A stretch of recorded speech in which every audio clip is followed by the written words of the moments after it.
I cannot believe I'm going to share my numbers, but I had over 1,000 pre-orders and sales at launch for my debut novel, An Ocean's Rise, which was at a small pub and had no marketing team or budget. I want to show you all of the things that I did not have access to in terms of marketing.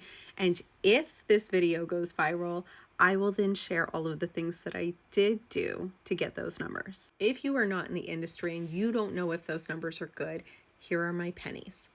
People don't like to pre-order things. They want it when it comes out, and they don't want it at all if it is not highly anticipated. I don't know if you know this, but books are expensive and they don't want to use their hard-earned money on a risk. That's why a book needs to be everywhere in terms of marketing. So I'm just gonna say it, I knocked that shit out of the park as someone who did not have the things on the list that I'm about to give you. And my numbers never stopped growing from there. So if you are a reader, an author, a bookseller, a librarian, some other cool industry person, or just someone who loves me, repost this video. Drop a comment that's 7 words or more. Tell me about a fantasy book that you bought and what marketing convinced you to buy it so that we all get help from this video. My final disclaimer before we begin: some of these things require TradPub resources.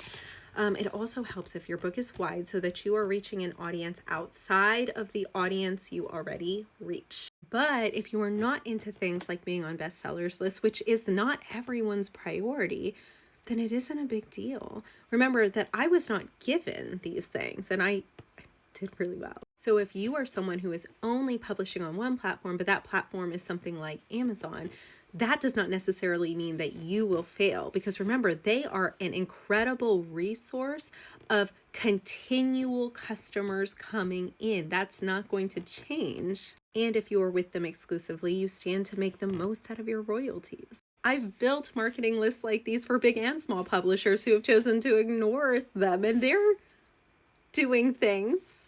Because ultimately, there is more than one right way to publish. So without further ado, here is the list. Let's start with pre-publication announcements, like announcing the book deal on Publishers Marketplace and then submitting that announcement to Publishers Weekly. Getting trade reviews, and those really valuable starred trade reviews, which convince booksellers and librarians to stock your book. But again, you have to be wide. We have Kirkus, Publishers Weekly, School Library Journal, Booklist, The Horn Book. There are also options for small and indie authors like Book Life from Publishers Weekly, Kirkus Indie, and Forward Reviews. Next up, tapping into major media outlets. Some of the national ones would be the New York Times Book Review, The Washington Post, and USA Today. In the entertainment space, you want to look at BuzzFeed Books and Entertainment Weekly. In the genre-specific space, you want to look at Tor.com, Grimdark Magazine, and The Nerd Daily, whom I love. For library marketing, you'll want your team to reach out to ALA, which is the American Library Association, Library Reads, Overdrive, and Booklist Reader. Academic outreach, as in, is your team pitching to college professors who teach in the genre that you wrote in? Yes, they teach children's books in college. They teach YA. They teach adult. They're teaching speculative. Are they reaching out?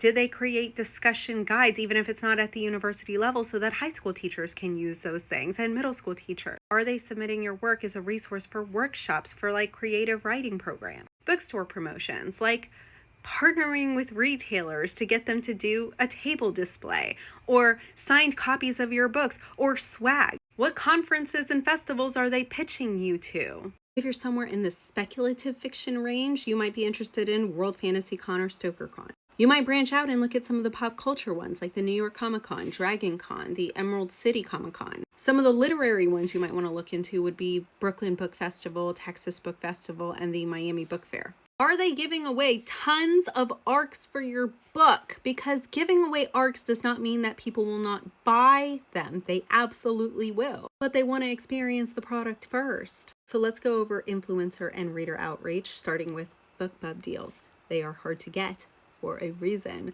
They are very valuable. In fact, I only see like best-selling books getting those deals now. Are they partnering with major influencers on spaces like Book Talk and Bookstagram and BookTube? Some influencers are incredibly reachable through book tours like Storygram. Are they giving away galleys in professional spaces like NetGalley and Edelweiss? Street teams.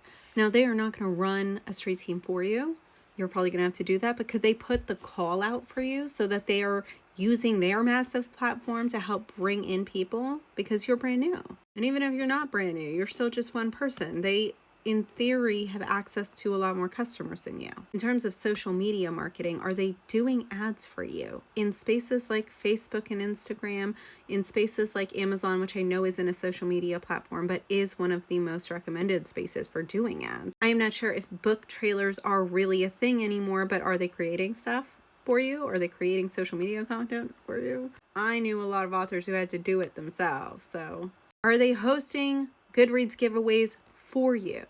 Like they paid for that, not you paid for that. Literally, Goodreads giveaways will bring in thousands of people outside of your audience because they want a free thing. And if they splurge for the bigger packet on Goodreads, then when the book comes out, everyone gets an email alert reminding them that the book came out. Let's talk about some other bonus content that's not really categorizable for me, but blurbs. Are they finding you blurbs from best-selling authors? And then are they using those blurbs appropriately, as in putting them on your book so that people know it was a good one, right? Are they doing that? Are they making promotional content with it?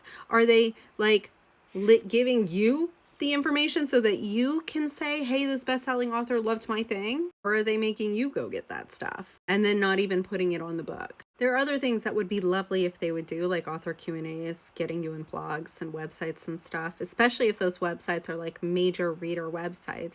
But generally, most authors have to do some of that stuff themselves. It would also be great if they would create the fan art and the swag and stuff. But again, I think a lot of authors are doing that themselves. Are they hosting launch parties for you? Are they making sure that you appear on panels? Are they trying to get you in a subscription box? Finally, are they submitting your book for awards? Because an award-winning book can go really far. Things like the Nebula Awards, Locus Awards, World Fantasy Awards, British Fantasy Awards, Aurora Awards, Shirley Jackson Awards, Bram Stoker Awards, Dragon Awards, Lamy Awards. A lot of places require the publisher to submit, and the author cannot do anything about it. The reality is, even if you're TradPub, most authors are not going to get most of these things, but you could take this as a list, write it down for your publisher, and ask them, will you please get me some of these things? That would be so great, because if they're not going to support you, why did they buy your book? Seems like a waste of money to me. What the fuck do I know? I didn't have any of these things and I did damn well. But imagine what my book could have done if I had had those things. Now, I'm not saying I didn't have any of those things, but some things were personal investments. Okay? And again, if you want to know what those things were, make this video go viral, or I'm keeping my mouth shut.